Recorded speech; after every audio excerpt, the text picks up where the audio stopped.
সব সময় তোমরা ছোট জিনিস করো। তো আজকে এসেছি তোমাদেরকে একদম বড় জিনিস দেখাবো, বুঝলে? মানে এত বড় জিনিস তোমরা ভাবতেই পারবে না। তাও বাড়িকে সেটাকে অর্ডার দিয়ে নিয়ে আসতে হয়েছে। কি নিয়ে এসেছি দেখো, এরকম এত বড় একটা জিনিস এসেছে। চলো এটাকে খুলি, তোমাদের সামনে সব খুলে ফেলবো, খুলে ছিঁড়ে খুলবো, দিয়ে তোমাদের দেখাবো।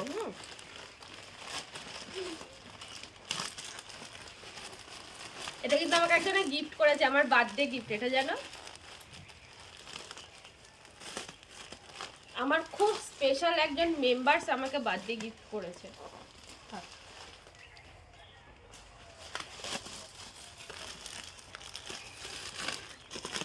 আমার যে কি পছন্দ, বড় বড় জিনিস আমার খুব ভালো লাগে, বিশ্বাস করো।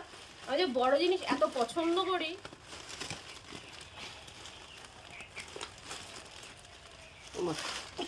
কি বার হচ্ছে এটা কি?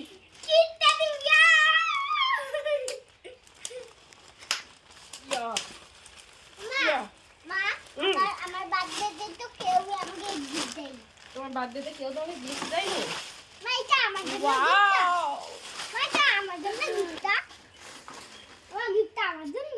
মনের ময়না, হ্যাঁ এটা তোমার জন্যই তো, এটা তোমার আর আমার জন্য। Thank you so much Biswanath, I love you. এই দেখো তোমার গিফট আমি পেয়েছি, আমি অনেক অনেক অনেক খুশি হয়েছি। তো এটা আমাকে আমার বর আমার বার্থডেতে গিফট করলো।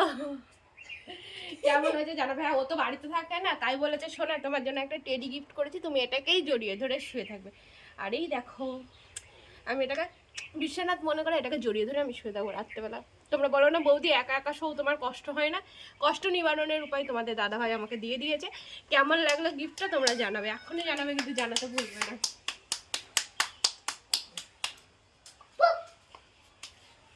নে গোপাল একটু আদর কর তোর বাবা। এটা বাবা